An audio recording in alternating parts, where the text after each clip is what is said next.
2018년 11월 뉴욕 매거진은 미스터리하고 위협적인 하나의 이야기를 출판했습니다.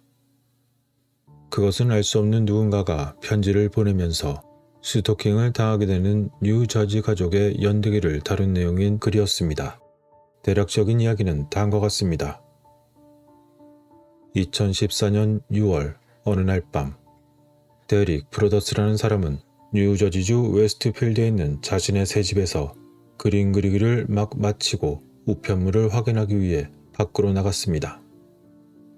데릭과 그의 아내 마리아는 3일 전에 657 거리에 있는 침실 6개짜리 집을 구했고, 그들은 이사하기 전에 몇 가지 개조 작업을 하고 있었기 때문에 우편물에는 청구서 몇 장과 흰색 카드 모양의 봉투 한 장 외에는 아무것도 없었습니다. 그 봉투에는 두껍고 투박한 손글씨로 새로운 주인에게 라고만 적혀 있었고, 그 안에는 다음과 같이 타이핑된 메모가 따뜻하게 시작되었습니다. 657 거리에 사랑하는 새 이웃님, 이웃에 오신 것을 환영합니다. 라고 말이죠. 데릭의 아내 마리아는 미국에서 가장 안전한 30대 도시 중 하나라고 알려져 있는 웨스트필드에서 자랐으며, 이들이 구입한 이 집은 마리아의 어린 시절 집에서 불과 몇 블록 떨어진 곳에 있었던 집이었습니다. 마리아는 어릴 적부터 이곳에 집을 동경하고 있었기 때문에 657 거리의 집을 구입하는 것은 그녀의 꿈이 이루어지는 것이었습니다. 그리고 데릭은 메인 주에서 노동자 계층으로 성장했지만 맨해튼에 있는 보험회사에서 꾸준히 승진을 하여 무려 130만 달러나 되는 이 새로운 집을 감당할 수 있을 만큼 많은 연봉을 받는 수석 부사장이 되었습니다. 그래서 그들은 데릭이 40번째 생일을 맞아 그를 축하한 이후 곧이어 657 거리의 집을 구입했으며, 그들의 세 자녀는 이미 새로 이사한 집의 벽난로에 모여서 산타클로스가 사용할 그 벽난로에 대해서 서로 떠들고 있었습니다.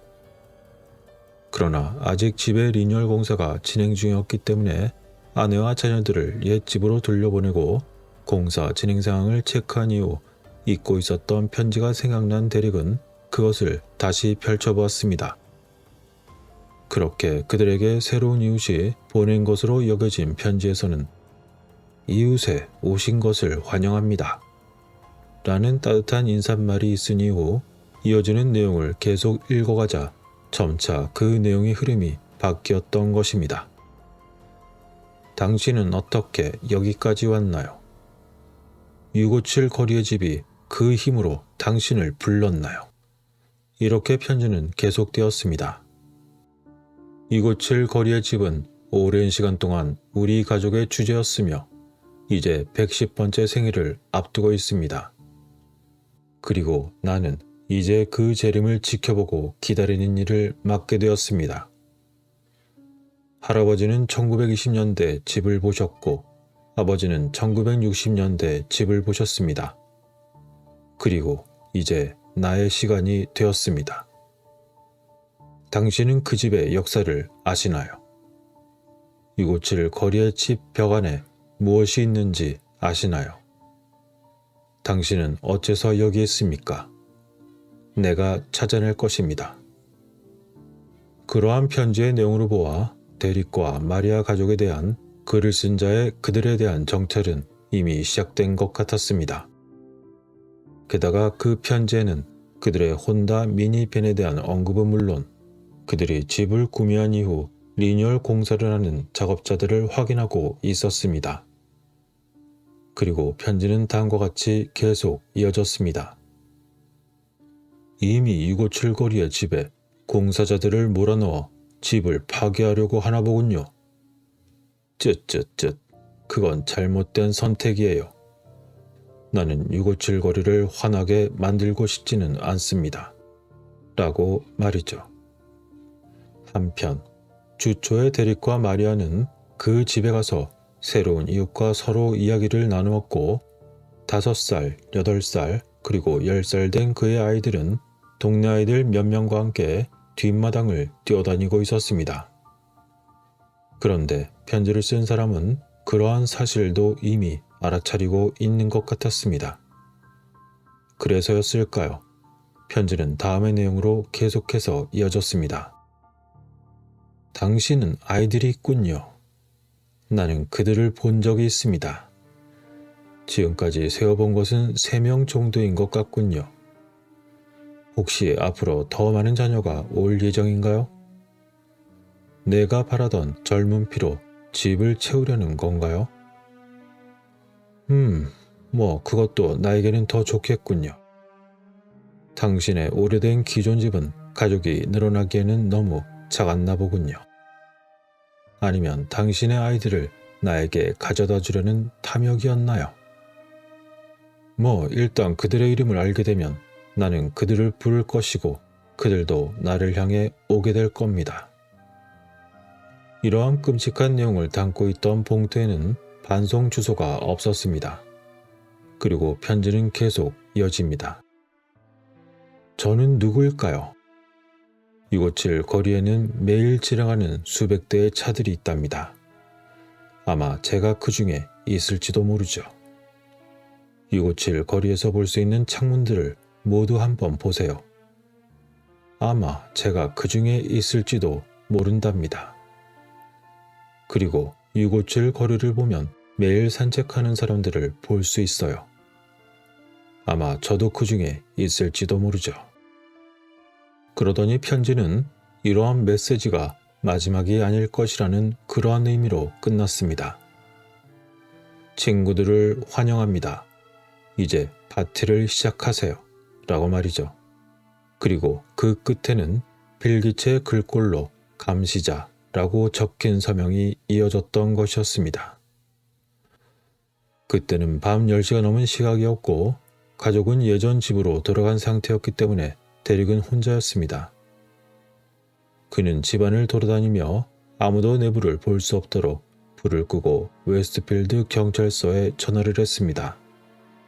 그러자 한 명의 경찰관이 집에 왔고 편지를 읽더니 아니 도대체 이게 뭐죠? 라고 말했습니다. 그는 대릭에게 혹시 살면서 적대적인 사람이 있었느냐고 물었고 혹시나 그 자칭 감시자라고 하는 자가 뒷마당에 있는 건설 장비의 조각들을 창문으로 던질 수도 있으니 그것을 예방하기 위해서 미리 옮겨놓으라고 관장했습니다. 이후 대릭은 경찰이 말한 대로 조치를 어느 정도 취한 이후 아내와 자녀들이 있는 웨스트필드의 다른 곳에 있는 옛날 집으로 바로 달려갔습니다.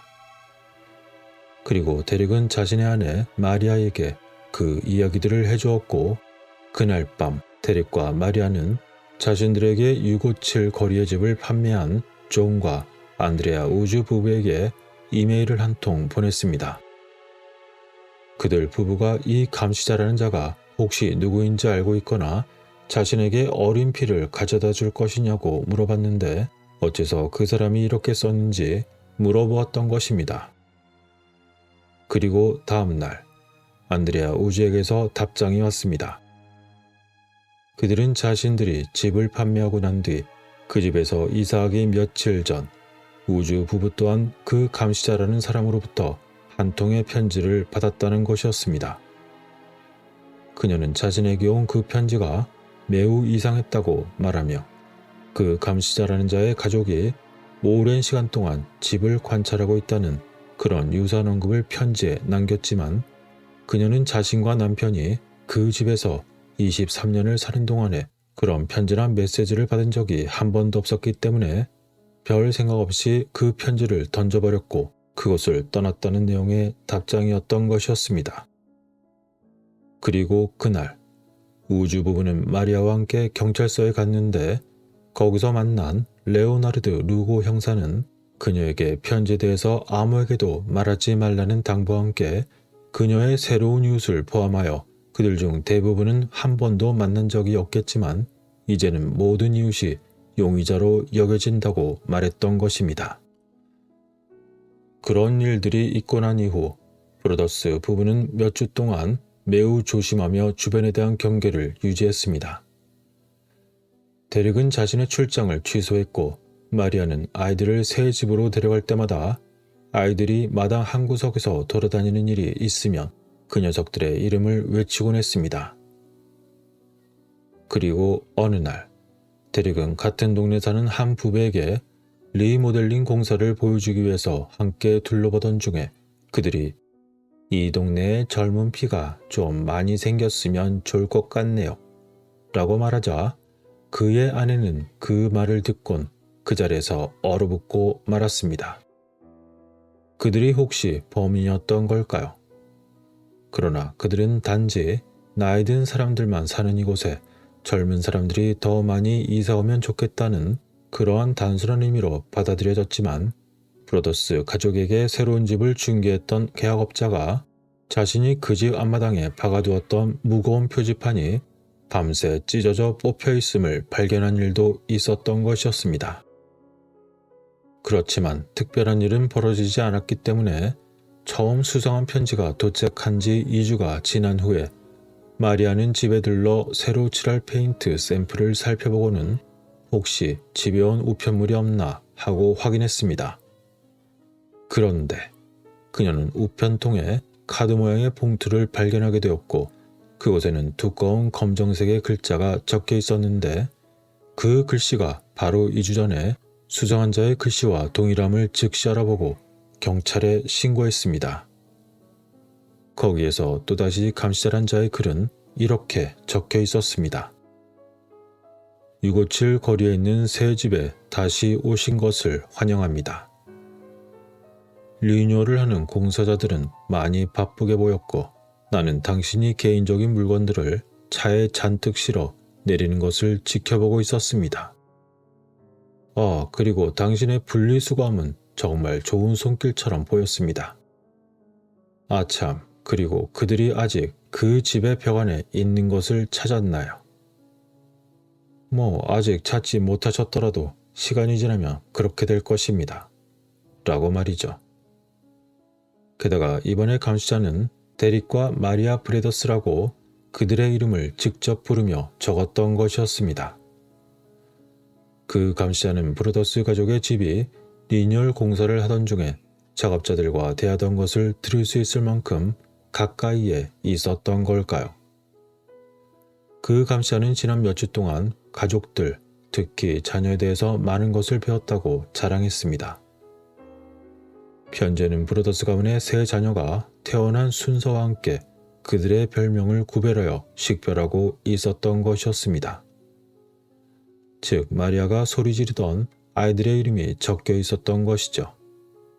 그리고 다음과 같은 내용이 이어졌습니다. 이제 당신의 이름과 당신이 나에게 데려온 어린 피들의 이름을 알게 되어 기쁩니다. 당신은 확실히 그 아이들의 이름을 자주 말하고 있군요. 라고 말이죠. 게다가 편지에는 밀폐된 현관에서 이제를 사용하는 한 아이를 본 것에 대해서 말하며 그 아이가 혹시 예술가를 지망하는 아이인지도 함께 물었던 것이었습니다. 그리고 편지는 계속되었습니다. 네, 그렇습니다. 657 거리는 당신들이 입주하기를 고대하고 있습니다. 젊고 어린 피가 집의 복도를 지배한 지 수년이 지나고 말았군요. 그런데 혹시 그 안에 담긴 비밀을 모두 찾으셨나요? 그리고 그 어린 피들이 지하실에서 놀게 될까요? 아니면 혼자 내려가는 것을 너무 두려워하는 걸까요? 만일 내가 그들이라면 정말 매우 두려울 것 같군요. 왜냐하면 그곳은 집의 다른 곳과는 멀리 떨어져 있기 때문입니다. 만약 당신이 위층에 있었다면 그 어린 것들이 비명을 지른다 해도 결코 당신은 들을 수 없었을 것입니다. 그리고 그들은 다락방에서잖아요. 아니면 모두 2층에서 자게 될 예정인가요? 그리고 거리를 향한 침실을 쓰게 될 사람은 누구일까요? 이 모든 건 당신이 이사를 오자마자 즉시 알 수 있겠죠. 누가 어느 침실에 있는지 아는데 큰 도움이 될 테니 말입니다. 그러면 더 나은 계획을 세울 수 있지 않겠습니까? 게다가 657 거리의 모든 창문과 그 문들은 당신이 집안에서 움직이는 동안에 그 모든 것을 지켜보고 그것을 추적할 수 있게 해줄 겁니다. 그럼 나는 누구일까요? 나는 감시자입니다. 지금까지 수십 년간 대부분의 657 거리를 통제해왔습니다. 그리고 이제 우주 가족이 당신에게 그것을 넘겨주었지요. 이제 그들이 떠날 시간이 되었기 때문에 그들은 친절하게 당신에게 그 집을 팔아주었답니다. 나는 하루에도 여러 번 그곳을 지나가고 있습니다. 657 거리는 나의 직업이자 삶이며 집착입니다. 그리고 이제 브로더스 가족도 그렇습니다. 당신의 탐욕의 산물에 오신 것을 정말 환영합니다.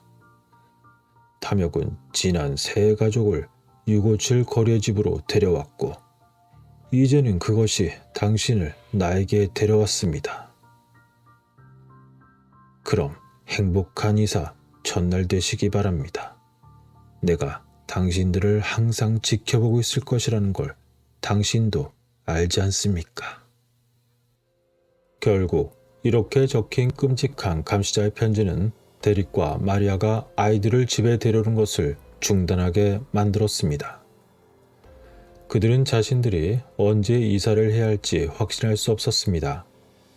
그리고 그렇게 몇 주가 지나던 어느 날 또다시 세 번째 편지가 도착했습니다. 어디로 가신 건가요? 657 거리가 당신을 그리워하고 있습니다. 라는 내용으로 말이죠. 많은 웨스트필드 주민들은 자신들의 마을을 앤디 그리피스 쇼의 목가적인 배경인 메이베리에 비유하곤 합니다. 그곳은 새로운 이웃이 올 때 환영 인사로 여러분을 맞이할 수 있는 그런 장소를 일컫는 곳입니다. 웨스트필드는 뉴욕에서 45분 거리에 있었고 이 도시의 주민 약 3만 명은 대부분 부유한 가족들입니다. 블룸버그에서는 이러한 웨스트필드를 미국에서 99번째로 부유한 도시로 선정했지만 뉴저지에서는 18번째로 부유한 도시였습니다. 그리고 2014년 이러한 감시자에 대한 내용의 글이 출간되기 전만 해도 미국에서 30번째로 안전한 도시로 선정된 적도 있었습니다. 그러나 주민들에 따르면 가장 시급한 지역의 문제 중 하나가 상당히 공격적인 주차 단속을 의미하고 있는 위헌적인 치안이 만연하게 벌어진다는 것이었으며 웨스트필드의 구성원은 86% 정도가 백인으로 알려져 있습니다. 그리고 아이러니하게도 이곳의 모든 지역 주민들이 배신자로 인식하는 활동 중의 하나는 바로 집을 새로 구입하려는 것입니다. 익명을 요청한 한 주민은 자신들은 돈도 많고 자존심도 많다고 말했습니다. 예를 들어 자신들의 친구들이 한 집을 구매하기 위해서 자존심 경쟁을 하다가 무려 30만 달러를 더 주고 산 말 그대로 입찰 전쟁을 한 적이 있다는 것이었습니다. 그리고 브로더스 가족이 새로 산 집은 감시자가 언급했듯이 넓은 거리에 있었고 게다가 가로수도 멋지게 늘어선 곳이었습니다. 1905년 당시에 지어진 657 거리의 집은 아마도 이 블록에서 가장 웅장한 집이었을 것입니다. 브로더스 가족이 살기 전 주인인 우주씨가 이 집을 시장에 내놓았을 때 그들은 시장의 가격보다 높은 금액을 제한받았습니다. 따라서 이로 인해 브로더스 가족은 그들에게 편지를 보낸 감시자란 자가 과거 자부심을 가지고 있던 자신의 집을 잃은 것에 대해서 화가 난 사람일지도 모른다고 의심하고 있었습니다. 그러나 집을 판 전 주인이었던 우주씨는 관심 있는 구매자 중 한 명이 건강상에 문제가 있다는 의학적인 진단을 받은 이후에 치료를 위해서 구매를 철회했고 또 다른 구매자는 결정을 하기 전에 이미 다른 집을 찾았다고 말했다는 것이었습니다. 그래서 우주씨는 브로더스 가족에게 보낸 이메일에서 또 다른 이론을 제안하기도 했습니다. 그것은 바로 감시자가 리뉴얼 공사자들과 함께 자녀에 대한 언급을 한 것을 본다면 그것이 바로 이웃에 살고 있었던 사람이라는 것을 암시할 수도 있지 않을까 하는 것이었습니다. 그러나 그것만으로는 이상한 점이 풀리지 않았습니다. 그 집에 배달이 되는 우편은 뉴저지 북부에 있는 미국 우편국의 유통센터에서 처리되고 있었습니다. 그런데 첫 번째 소인은 집에 대한 판매가 공개되기도 전인 6월 4일로 소인이 찍혀 있었던 것이죠.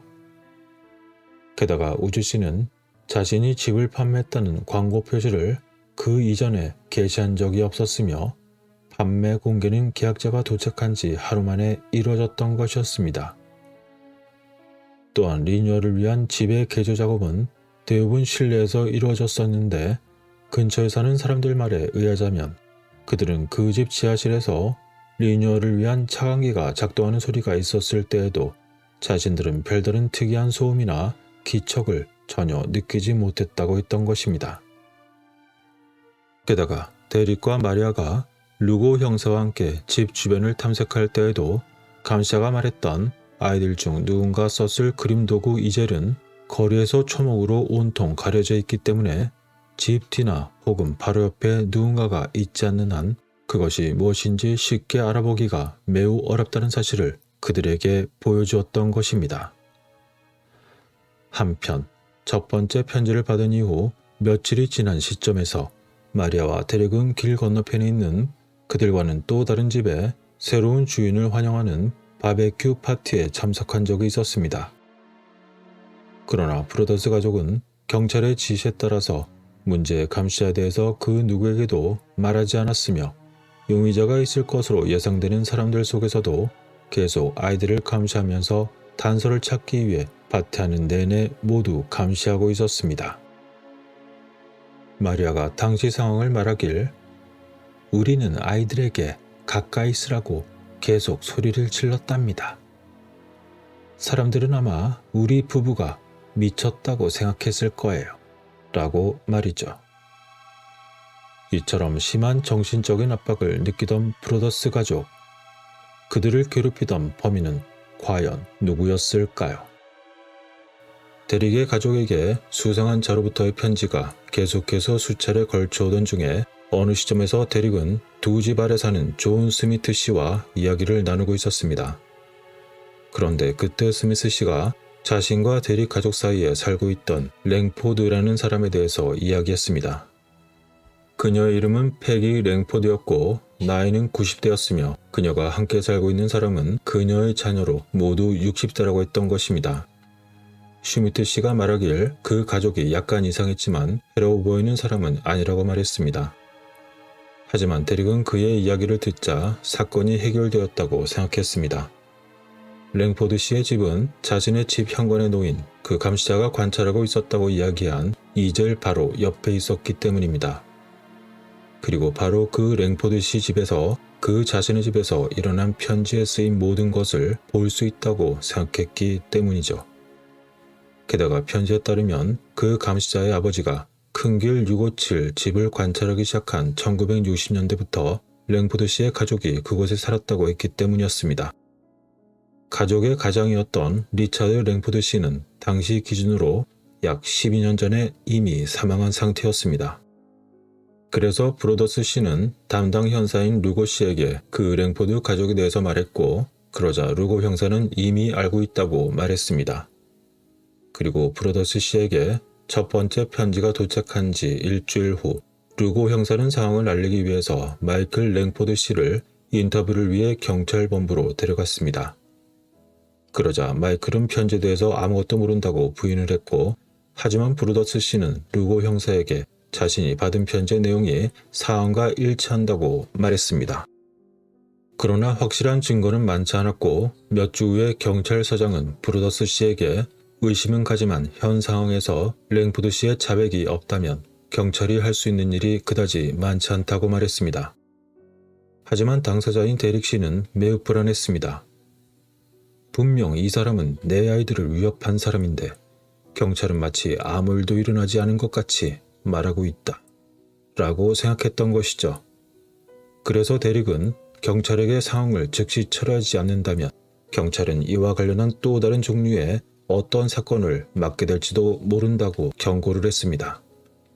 그러나 별다른 조치를 취할 만한 분명한 증거가 없었고 때문에 몹시 불안하고 좌절한 데릭 브로더스 씨는 자체적인 조사를 시작했습니다. 그는 큰 길 657번지에 웹캠을 설치하고 어둠 속에 웅크린 채로 밤을 보내며 가까운 거리에서 집을 감시하는 사람이 있는지 없는지 항상 확인했습니다. 그러자 아내는 남편이 점점 미쳐가지는 않을까 하고 걱정을 하게 되었습니다.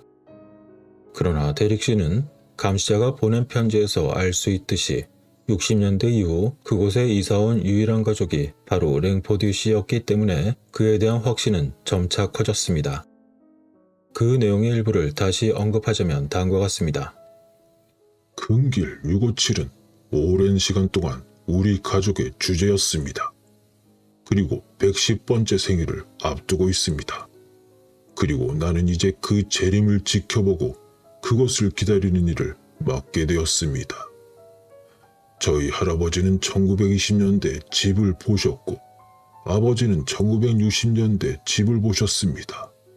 그리고 이제 나의 시간이 되었습니다.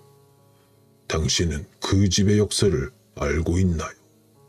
큰 길 657의 벽 안에 도무지 무엇이 어떤 게 있는지 아시는가요?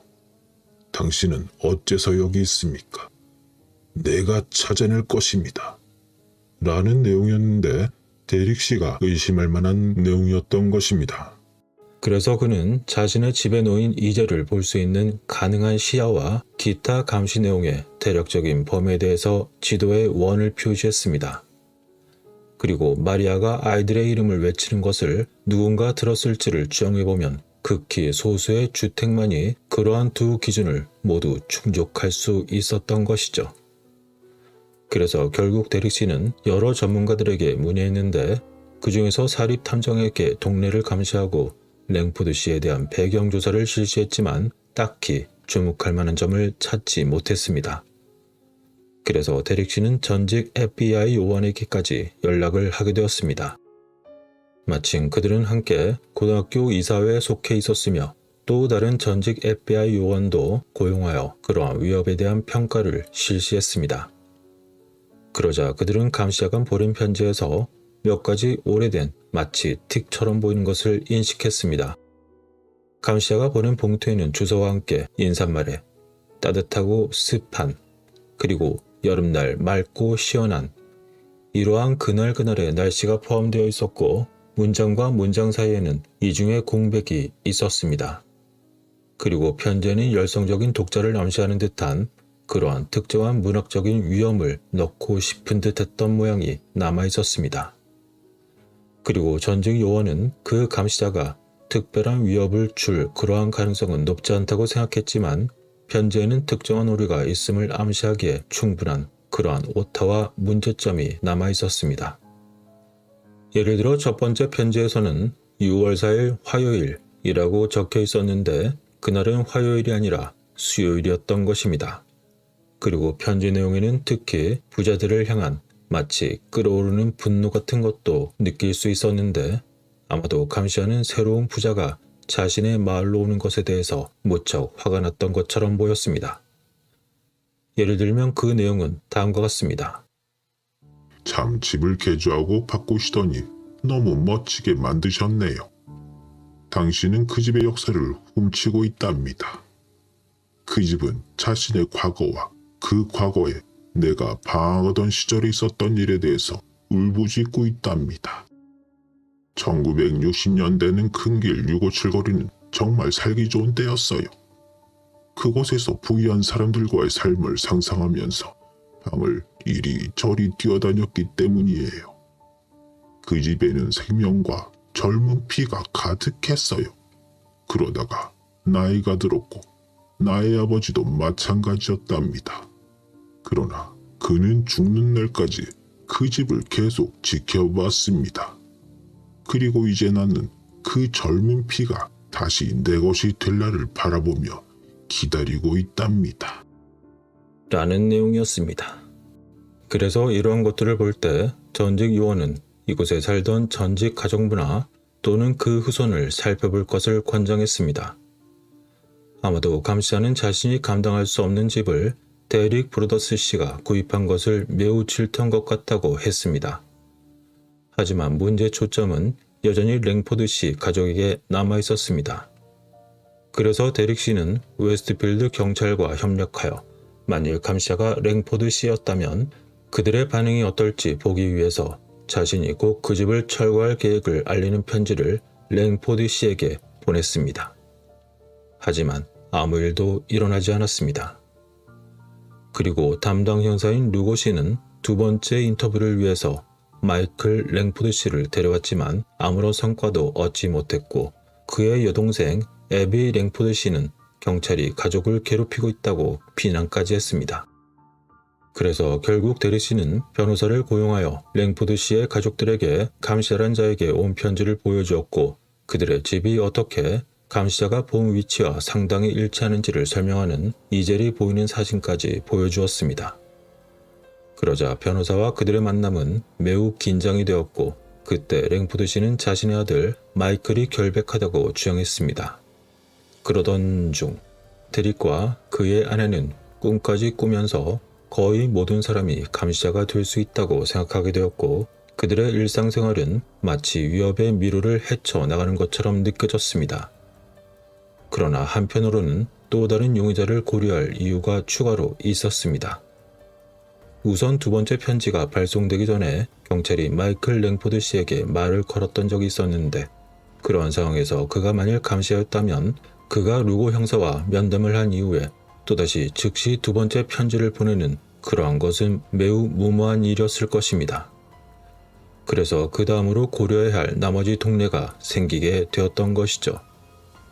그런데 데릭 씨가 고용한 사설 탐정이 몇 블록 내에서 2명의 아동 성범죄자를 발견했습니다. 그리고 데릭 씨의 집에 이전에 살던 우드워드 씨도 이상한 점을 말한 적이 있었던 것이었습니다. 큰 길 657을 뒤에 사는 한 부부는 이상하게도 데릭 씨의 소유주지 가까이에 잔디의자 한 쌍을 놓아두었다는 것이었습니다. 과거 어느 날 그가 창밖을 내다보다 나이 많은 남자가 의자에 앉아있는 걸 봤다고 우드워드 씨가 말했던 적이 있었습니다. 그는 당시 잔디의자가 자신의 집을 향하고 있지 않았고 당시엔 자신의 집이었던 현재의 데릭 씨의 집을 향하고 있었다는 것이었습니다. 이처럼 도무지 해결이 안 되던 의심만 가득한 상황이 계속되었고 결국 그가 이사온 2014년 6월 이후 2014년 말이 되어서야 그러한 조사는 중단이 되었습니다. 감시자는 어떤 흔적도 어떠한 지문도 남기지 않았으며 그렇다고 뉴저지 북부의 거의 모든 우편함에 누군가를 배치할 방법도 없었던 것이었습니다. 편지는 가능한 단서를 찾기 위해서 자세히 읽혀줄 수도 있지만 소시오패스로 의심되는 감시자의 단지 터무니없는 장황한 장난으로 여겨질 수도 있었습니다. 그래서 유니온 카운티 검찰청에 사건의 조사를 도왔던 스콧 크라우스는 이건 마치 건초 더미에서 바늘을 찾으려는 것과 같습니다. 라고 말했고 결국 12월에 웨스트필드 경찰은 데릭 브로더스 씨에게 뭔가 확실한 증거가 상당히 부족하다고 말했습니다. 그러자 어쩔 수 없이 데릭은 자신의 그 집을 축복하기로 했던 신부에게 축복하기 전에 참고상으로 그 감시자의 편지를 보여주었고 어쨌거나 집을 사자마자 되팔기도 애매한 상황이라서 새로운 경보 시스템을 포함한 큰 길 657 번지 집에 대한 그의 개조공사는 몇 달 만에 겨우 완료가 되었습니다. 하지만 데릭 씨는 자신이 또다시 이사한다는 생각만 하더라도 매우 불안한 마음이 들었습니다. 아이들이 밖에서 놀도록 하거나 그의 친구들을 초대할 수 있을까? 또다시 매주 새로운 편지를 받게 되지는 않을까? 그러한 고민들이 사라지지 않았고 데릭 씨는 훈련된 독일 셰퍼드를 알아본 후 퇴역 군인을 경비로 고용하기 위해서 웹사이트에 일자리까지 게시했습니다. 그리고 그곳에는 다음과 같이 적어 놓았습니다. 당신이 해야 할 일은 매일 뒷마당에서 운동하는 것뿐입니다. 라고 말이죠. 그러나 데릭 씨는 자신의 가족이 마치 요새에 갇힌 느낌을 주기 위해서 그 집을 구입하지는 않았던 것이었습니다. 결국에는 어떤 위험을 감수할 의향이 있는지, 그리고 자신의 아내 마리아도 불안해졌고, 그들은 아이들을 위험에 빠뜨리지 않기 위해서 집에서 가끔씩, 때로는 한밤중에 알람이 울리면 만일의 사건을 대비해 항상 칼을 가지고 다녔습니다. 그러나 그들이 감시자에게 점점 더 불안정해지는 것처럼 보이는 것은 결코 도움이 되지 않을 것이었습니다. 그러나 데릭 브로더스 부부는 자신들의 이전의 집을 이미 팔았기 때문에 아내 마리아의 부모와 함께 이사하면서 큰길 657에 대한 모기지 및 재산세를 계속 납부해야만 했습니다. 게다가 데릭은 진입로를 치우는 것과 같은 그러한 일을 계속해야 했고, 아침 5시에 갔다가 돌아와서는 다시 그 일을 해야만 했습니다. 다른 사람들은 어째서 이사하지 않았는지 물었지만 단지 법적인 문제라고만 말할 수밖에 없었습니다. 게다가 그러한 일들이 계속 반복이 되자 브로더스 부부는 끊임없이 다툼이 생길 수밖에 없었고, 사람들은 그들이 이혼하는 것이 얼마 남지 않았을지도 모른다고 궁금해했으며, 그렇게 그들 부부는 잠들기 위해서 약을 먹기까지 시작했습니다.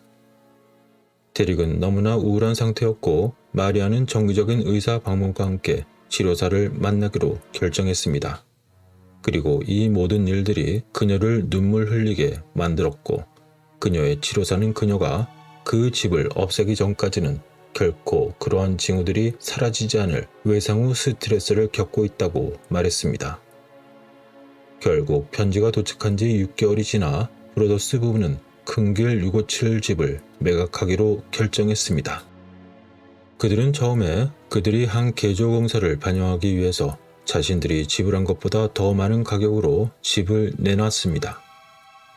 그러나 뉴저지 교외의 부동산은 험담이 많기로 손꼽았기 때문에 그 집이 비어있는 이유에 대한 소문이 이미 여러 곳에서 소용돌이치기 시작했습니다.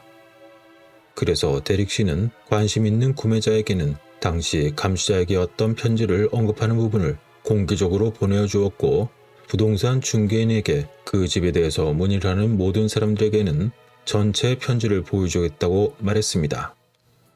그러자 그 집에 관심 있던 사람들이 몇몇 예비 입찰을 신청해왔고, 그것은 애초에 바라던 가격보다 훨씬 낮은 수준으로 이루어졌지만, 당시 데릭 씨는 그러한 재정적인 타격을 받을 준비가 되어 있지 않았고, 그래서 이미 잠재적인 구매자에게만 그러한 편지를 공유하기로 했습니다.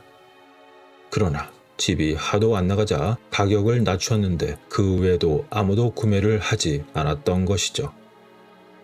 그 집의 전 소유자는 자신들이 살 때는 아무런 문제가 없었고, 또한 주의를 받고 있다는 그 어떤 느낌도 받은 적이 없다고 했지만 그것은 믿을 수가 없었습니다. 게다가 그들은 문을 잠그는 일조차 거의 없었다는 주장이었습니다.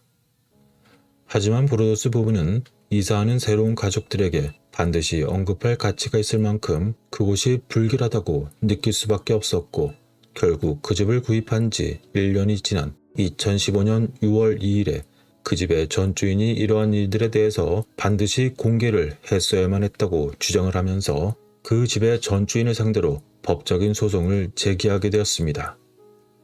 그리고 집의 지하실에 가끔 물이 들어간다는 그런 사실로 인해서 그들에게 부족한 소송의 이유를 추가를 시켰고, 조용한 합의에 도달하기를 희망한다고 했습니다.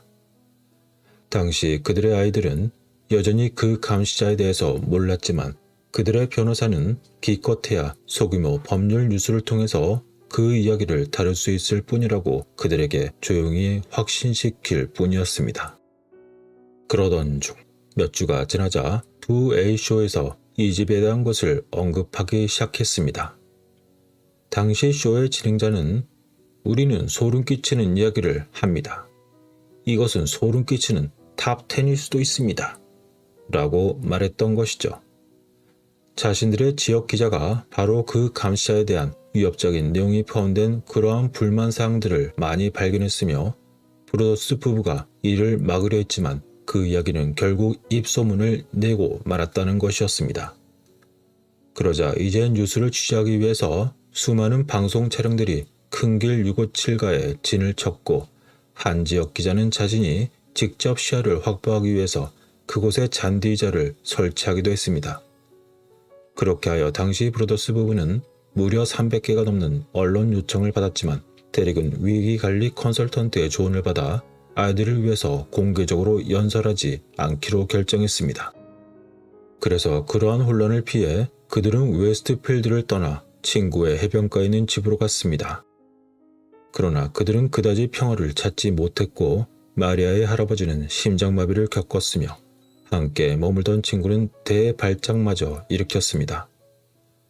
결국 데릭과 마리아는 아이들에게 진짜 이유를 설명할 수밖에 없었고 그들의 집으로 다시 이사할 수밖에 없었습니다. 그러자 아이들은 질문을 했습니다. 감시자는 누구예요? 그 사람은 어디에 살고 있나요?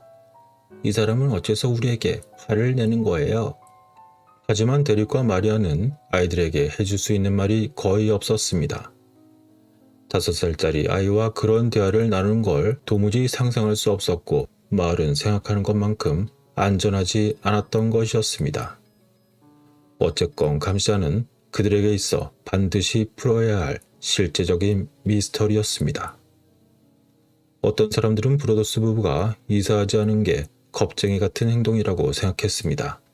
그러나 브로더스 부부는 그러한 사람들의 비난이 점차 짜증이 났습니다. 그들 중 그 누구도 편지를 읽은 적이 없었고 모르는 사람으로부터 자녀를 위협받은 적도 없는 사람들이기 때문이었습니다. 그렇게 점차 웨스트필드에 사는 사람들은 점점 불안해졌습니다. 그들 중 일부는 대로를 따라 걸어가는 것이 겁이 났다고 말했고 경찰이 사건을 해결하지 않았음에도 불구하고 조사가 없다고 했습니다. 그들 대부분은 경찰로부터 소식을 들어본 적이 없었습니다. 그들 중 몇몇은 지역신문에 보낸 편지에서 자신들의 집 근처에 있는 모든 이웃과 대화하지 않고 어떻게 경찰들이 철저한 조사가 진행될 수 있는지 상당히 혼란스럽다고 쓰기도 했습니다. 그렇게 전국적인 관심이 일자 어쩔 수 없이 웨스트필드 경찰의 베테랑 형사였던 베런 챔블리스에게 다시 그 사건의 조사를 요청하게 되었습니다. 그러자 베런 형사는 그들이 필요한 지원을 받지 못했다고 생각했습니다. 그러나 그는 자신의 경찰 동료들이 마이클 랭포드를 면밀히 관찰했다는 것을 이미 알고 있었던 상태였습니다. 결국 그는 마이클 랭포드의 형제 샌드 랭포드에게서 마이클이 젊었을 때 정신분열증 진단을 받았다는 것을 알아내게 되었습니다. 그는 때때로 뒷마당을 산책하거나 개조 중인 집의 창문을 들여다보는 등 상당히 이상한 행동을 하여 동네의 새로운 사람들을 놀라게 했었던 적이 있다는 것이었습니다. 그러나 그를 아는 사람들은 그가 과거에 했던 그러한 이상한 일들이 대부분 단지 특이한 이웃에 대한 그만의 친절이었다고 말했습니다. 옆집에서는 존 슈미트 씨의 경우 그는 매일 아침 나가서 자신에게 신문을 가져다 준 적도 있다고 말했습니다. 그렇게 수십 년 동안 마이클을 알고 지낸 사람들은 그가 편지를 쓸 능력조차 없다고 생각한다고 말하기도 했던 것이죠. 이쯤 되자 거의 마이클이 그 감시자의 힘이 확실한 것처럼 보였습니다. 증거는 없지만 말이죠. 그런데 베론 형사는 사건을 조사하면서 놀라운 사실을 추가로 발견했습니다. 수사관들은 결국 봉투 중 하나에서 DNA 분석을 실시하게 되었고 그 DNA가 여성의 것이라는 결론을 내렸던 것입니다. 그래서 베런 형사는 부동산 중개인으로 일했던 마이클의 여동생 애비 랭포드를 이제 더욱 자세히 살펴보기로 결정했습니다. 혹시 그녀가 부동산 중개인이었기 때문에 설마 바로 옆집 커미션을 자신이 놓쳐서 그만 화가 났었던 걸까요? 그녀는 또한 지역 로드앤테일러에서 일했으며 베런 형사는 근무 시간 동안 그곳의 경비원과 서로 협력하여 그녀가 사용한 플라스틱 물병을 가져가기도 했습니다. 그러나 베런 형사는 그녀의 DNA가 DNA 샘플과 서로 일치하지 않는다고 말했습니다. 그런데 얼마 지나지 않아 검찰은 데릭과 마리아에게 전혀 예상치 못한 소식을 전하게 되었습니다. 그들은 이유와 방법을 밝히지는 않았지만 랭포드 가족을 용의자에서 완전히 배제했다는 것이었습니다. 그러자 브로더스 부부는 깜짝 놀랐습니다. 그들은 최근 검사들에게 랭포드 가족을 상대로 민사소송을 제기할 계획이라고 말했고 그래서 검사들이 그 이야기가 또다시 터지는 것을 막기 위해 혹시 거짓말을 하고 있는 것은 아닌지 점점 궁금해졌습니다. 하지만 샌디 랭포드 씨는 당연하다는 듯 말했습니다. 우리 가족은 1961년에 여기로 이사했는데 우리는 누구에게도 문제를 일으킨 적이 없어요. 이 사람이 편지를 받았는데 갑자기 사람들이 우리들에게 손가락질을 하더군요. 나 원참 어처구니가 없어서. 이렇게 또다시 용의자가 없어진 상태에서 프로더스 부부는 개인적인 조사를 다시 시작할 수밖에 없었습니다. 그들은 여전히 용의자 무리에 남아있는 이웃들과 너무 많은 것들을 공유하는 것에 대해 상당히 달갑지는 않았지만 그들은 감시자가 자신이 손으로 쓴 봉투 사진을 들고 오후를 보낼 수밖에 없었던 것이었습니다. 그들은 누군가가 감시자가 보낸 크리스마스 카드에 적힌 내용을 알아볼 수 있기를 바랬지만 그들이 유일하게 주목할 만한 조사는 집 뒤에 사는 한 노인이 자신의 아들이 그 감시자와 조금 비슷하다고 농담을 한 때였습니다. 그러나 그것은 단지 그 사람의 농담일 뿐이었고 길 건너편 이웃이 당시 보안회사의 CEO였는데 감시자가 보낸 편지의 내용에 있는 필기와 서로 일치하는 것을 찾기 위해서 그의 회사에 사람까지 고용했지만 아무것도 찾지 못했습니다. 게다가 그들은 또한 유명한 법의학 언어학자 로버트 레오나드를 고용했었는데 그는 감시자의 글과 상호간의 유사성을 찾기 위해서 지역의 온라인 포럼을 샅샅이 뒤졌으나 결국 아무런 주목할 만한 비슷한 점도 찾지를 못했던 것이었습니다. 게다가 데릭은 기술 분야의 친구를 설득하여 유죄가 되는 문서의 단서를 찾기 위해서 와이파이 네트워크에 침입이 가능한 해커와 자신을 연결해달라고 요청을 했지만 그렇게 하는 것은 불법이었고 영화에서 보는 것보다 더 어려운 것으로 판명이 되었기 때문에 결국 그들은 그것을 진행할 수 없었습니다. 이처럼 그가 할 수 있는 모든 방법들을 동원했으나 웨스트필드 경찰과 베런 형사도 결국은 원점으로 돌아갔습니다. 그래서 경찰은 또 다른 측면으로 집의 전주인이었던 안드레아 우즈에게 DNA 샘플을 요청했고 그녀의 21살 아들을 인터뷰했는데 우즈는 자신이 갑자기 그 용의자로 보이는 것에 대해 깜짝 놀랐습니다. 그렇게 그 집에 관련된 사실이 온 세상에 알려진 지 1년 후 경찰은 새로운 단서를 찾기가 상당히 어려웠고 초기의 경찰 조사만으로는 너무나 뒤죽박죽이어서 많은 중요한 단서들을 놓쳤던 것이었습니다. 그런데 그것은 바로 그 집에 살던 예전 또 다른 가족이 프로더스 부부가 이사를 와서 자신들이 첫 번째 편지를 받은 것과 거의 같은 시점에 감시자가 보낸 편지와 비슷한 메모를 받았던 적이 있었다는 것이었습니다. 하지만 당시 그 가족의 부모는 그 집에서 수년간 살았고 아이들도 이미 그 당시에는 성장한 상태였기 때문에 그 직전에 그 집에 살았던 우주 부부처럼 편지를 아무런 생각 없이 신경 쓰지 않고 버렸다는 것이었습니다. 하지만 이 소식이 세상에 알려지자 그 자녀 중 한 명이 페이스북에 해당 내용을 게시했으나 그 뒤에 해당 게시물을 삭제했던 것이었습니다. 그래서 수사관들이 그 가족과 이야기를 나누었을 때 그들은 그 편지가 프로더스 부부가 받은 편지와 상당히 유사한 것을 확인할 수 있었습니다. 그러나 그 과거 편지의 존재는 사건을 점점 더욱 혼란스럽게 만들 뿐이었습니다.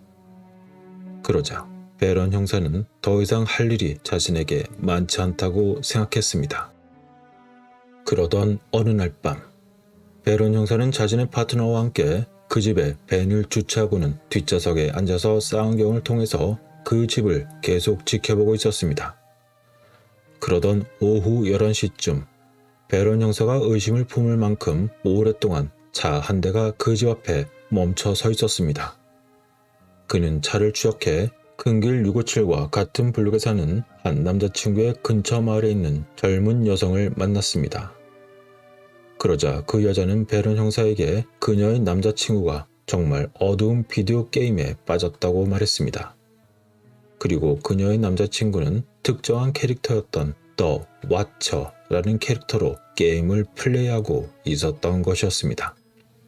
그래서 베런 형사는 이 여성 DNA의 경우에 도움이 될 수 있을지 아닐지 모른다고 생각했습니다.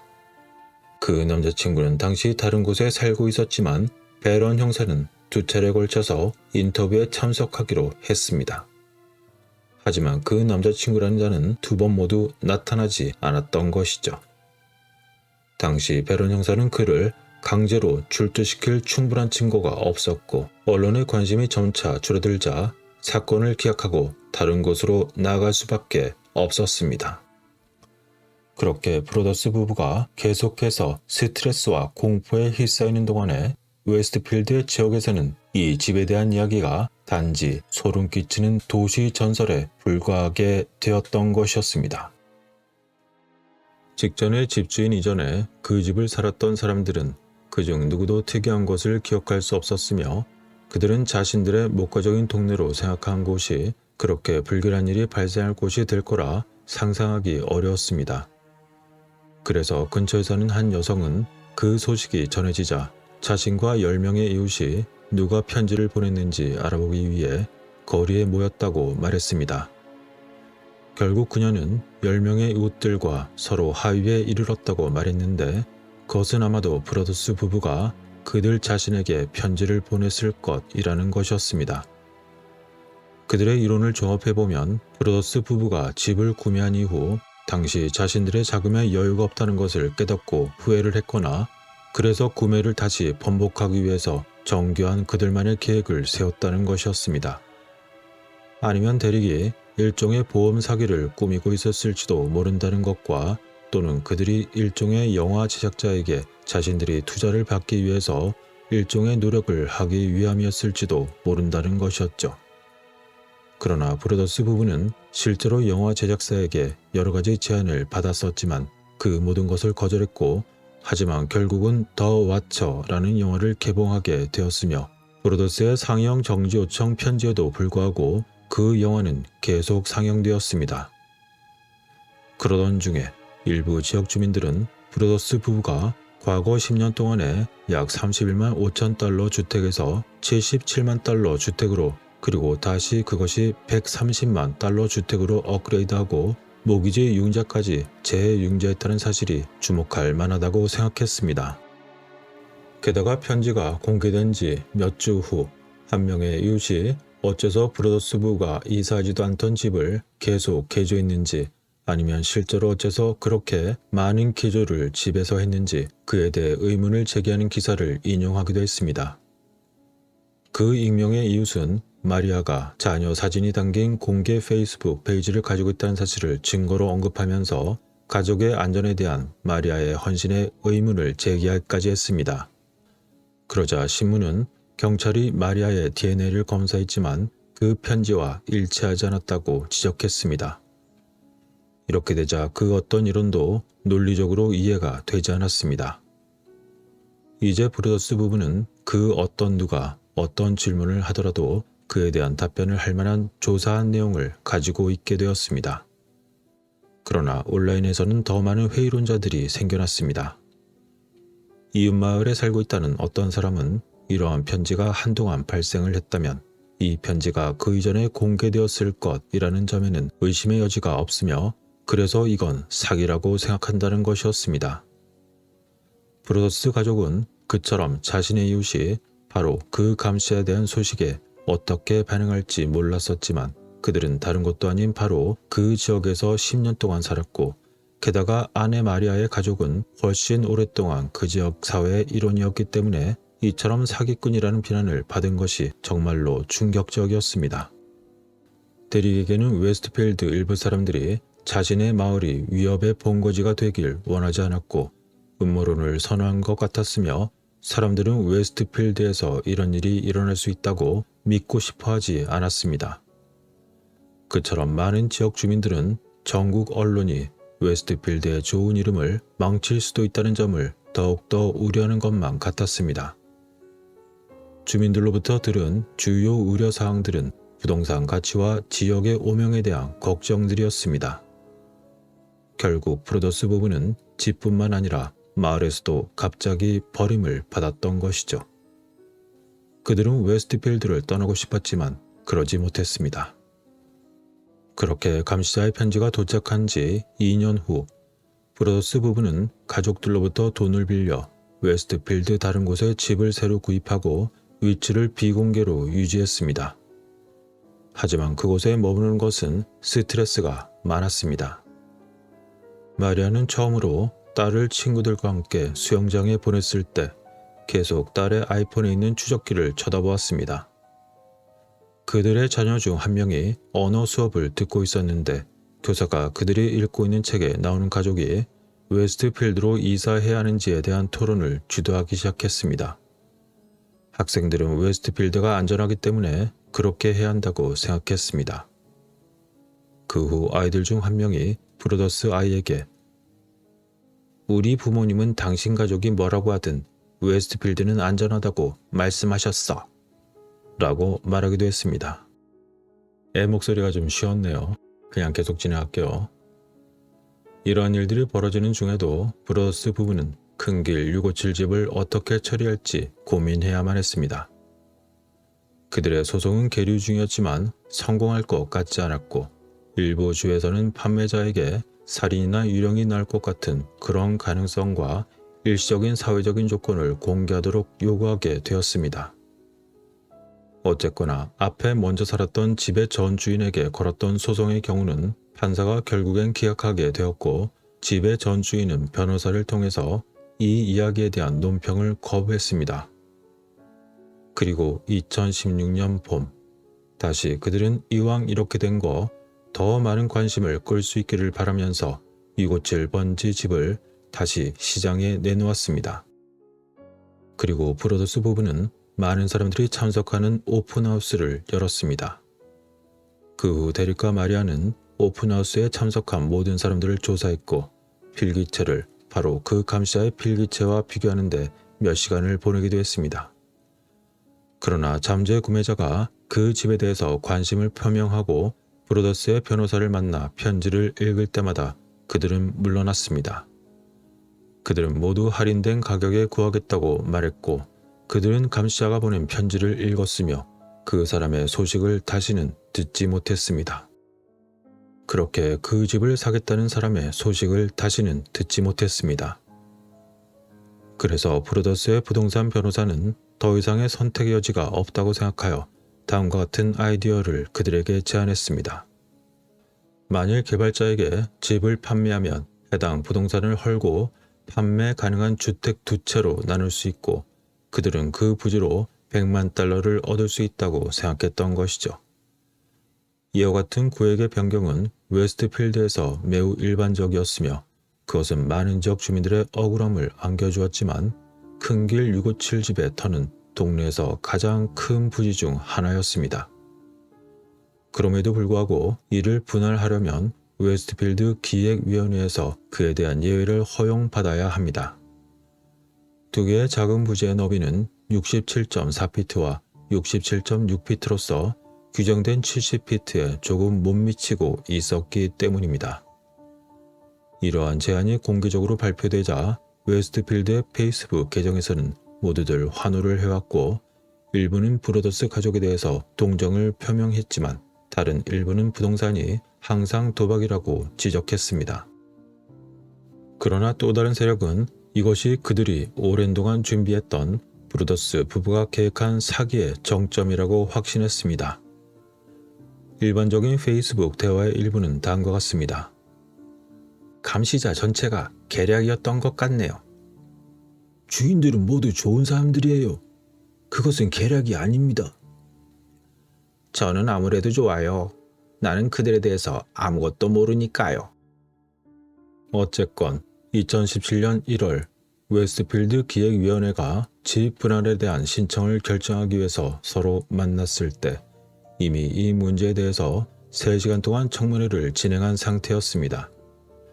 당시 주민 100여 명이 나타났고 그들 중 한 명은 길 건너편에 살았으며 브로더스 부부의 아이들과 같은 학년의 딸이 있었는데도 그 제안에 맞서 싸울 변호사를 고용했던 것이었습니다. 간단한 토론 이후 점점 부정적으로 커졌는데 면제 범위가 너무 좁다는 것과 함께 이웃들은 이러한 계획으로 인해서 그곳에 나무를 쓰러뜨려야 할 수도 있고 새 집의 전면에 있는 차후가 미학적으로 좋지 않을 것 등등의 갖가지 우려들을 표명했던 것이었습니다. 그리고 이웃 사람들이 서서 연설을 했습니다. 이제 아니 우리가 알고 있는 대로 600블록의 대로의 종말을 의미할 겁니다. 아니에요. 우리 동네는 잔디와 조명 그리고 주차 같은 걸로부터 끊임없이 공격을 받고 있는데 그것을 이제 또다시 늘릴 수는 없어요. 등등의 이야기가 이어지자 갑자기 어느 순간 바로 그 문제의 이웃 랭포드 가족의 일원이었던 애비 랭포드가 나타나더니 그 자리에서 벌떡 일어나 나는 거의 60년 동안 웅장하고 아름다운 집을 바라보면서 살았습니다. 하지만 그 아름다운 집 대신 이번 일로 인해서 생길 차도를 바라보고 싶지는 않군요. 라고 말했던 것입니다. 그렇게 청문회는 4시간 동안 진행되었으며 그동안 브로더스 가족이 애초에 꿈에 그리던 집을 허물게 된 이유에 대한 그러한 논의의 주제에 대한 이야기는 거의 없었습니다. 그저 일부 이웃들은 그들에게 연민을 표했지만 그들의 초점은 단지 브로더스 가족이 재정적으로 무엇을 얻을 수 있었는지 그리고 그들 자신이 무엇을 잃을 수 있는지에 대해서만 집중되었습니다. 결국 오후 11시 30분 이사회는 만장일치로서 해당 사안을 거부했습니다. 게다가 뉴저지 판사는 나중에 브로더스 부부의 결정에 대한 항소마저 거부했던 것이죠. 그러자 데릭과 마리아는 정신이 나갔습니다. 설령 계획이 통과되더라도 재정적인 손실만 막을 수 있었을 뿐이었습니다. 모기지를 받은 것에 더해 개조까지 이루어졌고 그에 대해 그들은 웨스트필드에게 재산세로서 무려 약 10만 달러를 지불했으며 게다가 최소한 그 10만 달러 금액만큼을 더 지출하여 바로 그 문제의 감시자를 조사하거나 그 집을 처리할 방법을 모색하는 데 사용을 했던 것이었습니다. 브로더스 부부는 큰 길 657 집이 비록 유지 관리할 가치가 있는 아름다운 거리에 있는 아름다운 집이라는 것을 인식하고는 있었지만 바로 자신의 이웃들이 자신들이 겪은 이러한 특수한 상황을 이해하지 못하는 것에 깜짝 놀랐습니다. 그 집을 축복한 신부였던 마이클 사포리토 신부는 당시 그 기획위원회 회의에 참석을 했었는데 그곳에 얼마나 많은 사람들이 모였는지 보고 깜짝 놀랐다고 말했습니다. 그러나 그곳에 모인 이웃들은 모든 것이 사기라고 생각했다고 말했습니다. 사포리토 신부는 말했습니다. 제 생각에는 이 이야기에서 인간적인 요소가 이웃들에게 모두 사라진 것 같습니다. 라고 말이죠. 그처럼 감시자는 큰 길을 외부 변화로부터 보호하려는 그러한 열망을 표명하고 있었지만 대신에 큰 길의 이웃들에 대한 인간적인 요소는 모두 찢겨져 나가고 말았습니다.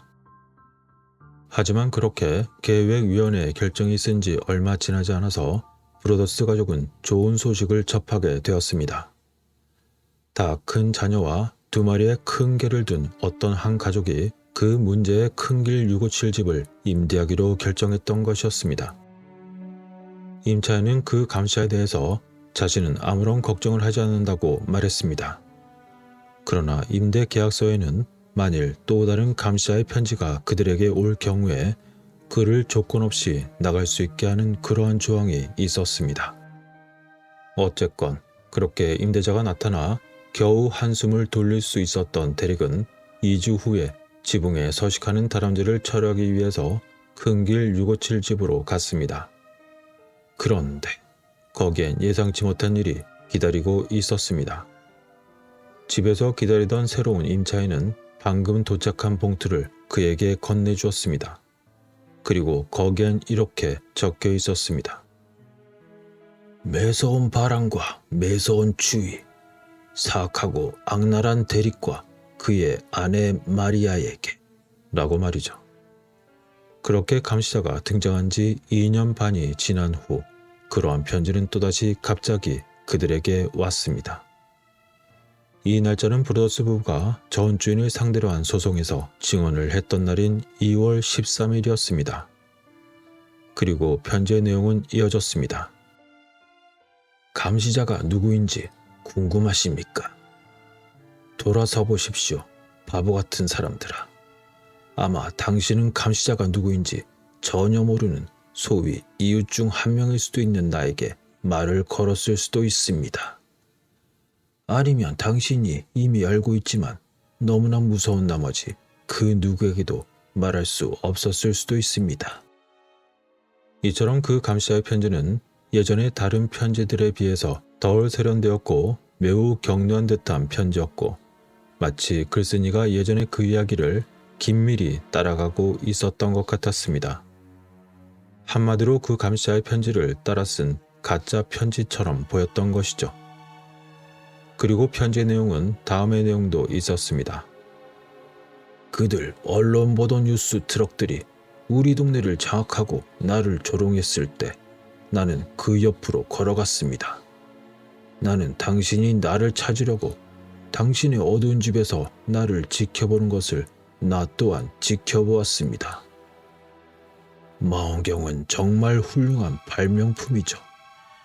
당신은 집을 무너뜨리려는 그러한 시도도 자신도 모르게 했었습니다. 하지만 큰 길 657번지 집은 당신의 공격의 시도에서 살아남았고, 우리의 지지자들의 군대가 성문을 막고 당신으로부터 굳건히 버텼습니다. 큰 길에 있는 나의 병사들은 나의 명령을 따랐습니다. 그들은 자신의 임무를 충실히 수행했고 내 명령에 따라 큰 길 657집의 영혼을 구했습니다. 그들은 모두 감시자를 환영하고 있었습니다.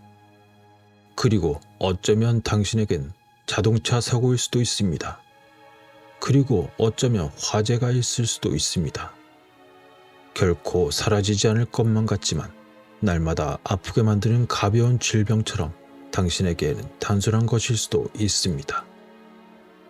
어쩌면 애완동물의 신비한 죽음일 수도 있습니다.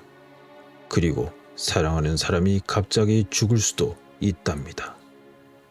비행기와 자동차, 그리고 자전거가 충돌하거나 그에 따라서 뼈가 부러질 수도 있습니다. 등등의 이러한 저질스러운 내용이었습니다. 이처럼 편지에는 복수가 다양한 형태로 올 수 있음이 분명히 명시되어 있었고, 새로운 임차인도 언급이 되었지만 그럼에도 불구하고 임차인은 겁은 나더라도 브로더스 부부가 집 주변에 그들을 위해서 감시 카메라를 설치를 해준다면 그냥 계획대로 그 집에 머물기로 동의했습니다. 당시 마리아는 말했습니다. 마치 우리가 처음으로 돌아간 것 같았어요. 라고 말이죠. 그러나 그것은 또한 수사를 활성화하는 데 도움이 될 수 있는 새로운 증거가 나타난 걸 의미하기도 했습니다. 대릭은 편지를 경찰본부로 가져갔고, 그곳에서 형사는 동네 지도를 보고는 집 주변에 직경 300야드에 달하는 원을 추적하였고, 분명히 감시자가 거기 어딘가에 있을 것이라고 생각하게 되었습니다. 그렇게 해서 대릭은 한 발 더 가까이 그 감시자에게 다가갈 수 있었습니다. 그렇게 브로더스 부부는 계속해서 사건을 압박하고 있었지만 법의 집행이 계속될 여지가 별로 남지 않았으며, 거리의 위아래의 거의 모든 사람들에게서 그러한 감시자의 모습을 볼 수 있었습니다. 주민들은 모퉁이에서 자란 아버지를 둔 10대 소년과 가끔 피리를 불면서 동네를 돌아다니던 남자를 언급하기도 했습니다. 그리고 집 뒤에는 47년 동안 그곳에 살았던 노 부부가 있었는데, 그들의 자녀 중 한 명은 바로 그 657 집에서 자란 남자와 결혼했습니다.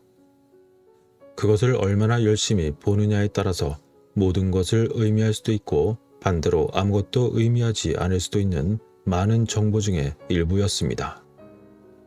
브로더스 부부는 이상한 점을 발견할 때마다 수사관들에게 새로운 사실들을 보내곤 했지만, 그들에게 있어 가장 커다란 두려움은 바로 그 감시란 자가 결코 의심하지 않는 사람 중 하나가 될 수 있었다는 것입니다. 그렇게 그 아름다운 집은 이제 세금 고지서를 받아야 하는 경우를 제외하곤 브로더스 부부에겐 피하고 싶은 그런 노력을 해야 하는 곳이었습니다. 그들은 감시자가 언제든지 자신을 공격할 수 있다는 그렇게 항상 존재하는 두려움 속에서 더 이상 그곳에 살지는 않았지만 편지의 지속적인 영향들을 계속해서 처리해야만 했습니다. 비록 새로운 임차인이 생겼지만 그 임대료가 자신들의 모기지를 충당하지는 못했습니다. 또한 그들의 아이들은 때때로 학교에서 놀림마저 받았습니다. 게다가 음모론은 계속되고 있었습니다. 그들은 계획위원회 신청에 반대하거나 자신들을 사기꾼이라고 비난한 사람들을 피하려고 노력은 했지만 교회에서의 생활은 그런 것들을 모두 불가능하게 만들고 있었습니다. 그러던 중에도 웨스트필드의 기획위원회는 브로더스 가족의 집보다 훨씬 더 큰 예외가 필요하기 때문에 결코 승인이 되지 않을 것 같은 그러한 모퉁이 지역에서도 많은 분할을 승인해 주었던 것이죠. 결국 브로더스 가족만 빼놓고 다 승인해 주었다는 것입니다. 그러나 웨스트필드 대부분의 사람들은 더 이상 그 감시자에 대해서 거의 생각하지 않는다고 말하고 있습니다. 우선 부동산 시장은 잘 돌아가고 있었고 많은 사람들은 브로더스 부부가 여전히 그 문제를 다루고 있다는 사실에 깜짝 놀라곤 합니다. 돌이켜보면 데릭과 마리아는 초기에 손해를 보았지만 결국엔 그 집을 팔았어야 했는지 또다시 의구심을 갖게 되었고 그 집은 그들이 이사를 고려하기엔 너무나 많은 감정적인 고통을 불러일으켰습니다. 검찰청은 수사를 계속하고 있었지만 브로더스 가족은 감시자가 체포될 가능성이 거의 없으며 만일 잡더라도 법적인 처벌도 거의 최소화될 것임을 이미 알고 있었습니다. 그리고 이제 감시자는 더 이상 웨스트필드에서 익명의 편지를 보내는 그러한 유일한 사람도 아니었습니다. 이미 몇몇의 가족이 우편함에 봉투를 받았고 편지 작성자는 익명의 메모를 좋아하는 마치 감시자처럼 그의 성향뿐 아니라 끓어오르는 분노에도 감염이 되었던 것이었습니다. 그러한 분노는 웨스트필드를 휩쓸었고 이웃들을 적으로 만들었습니다. 편지를 받은 사람들은 누가 보냈는지 몰랐지만 그러한 느낌은 모두에게 감시자와 친숙한 느낌을 주었던 것이었습니다. 심지어 데릭도 너무나 화가 나 자신을 의심하고 비난한 사람들에게 편지를 딱 한 번 보낸 적도 있다는 자신의 경험을 고백한 적도 있었습니다. 그러나 그는 사람들이 거의 아무것도 아닌 그러한 근거로 자신의 가족을 비난하는 걸 조용히 지켜보는 것에 지쳤고 게다가 궁지에 몰린 느낌마저 받았습니다. 감시자는 큰 길 657에 집착했고 데릭은 감시자와 그 밖의 모든 것들에 집착하게 되었던 것이죠. 그리고 편지는 마치 암처럼 움직이기 시작했으며 그들은 매일 그것에 대해서 생각합니다. 어느 날 웨스트필드 기차역에 앉아있던 데릭은 네 번째 편지를 지인에게 보여준 적이 있었습니다. 그리고 거기엔 이렇게 적혀 있었습니다. 당신은 집에서 멸시를 받았습니다. 그리고 데릭은 말했습니다. 그래요. 감시자가 이겼어요. 이로써 감시자에 대한 아주 길고 길었던 이야기는 끝을 맺도록 하겠습니다. 당사자의 고통은 아마 이루 말할 수 없었을 것입니다. 그리고 내용상의 범인이 있을 것으로 보입니다만 잡히지 않았던 범인은 과연 누구였을까요? 여러분의 추리로 한번 잡아보시기 바랍니다.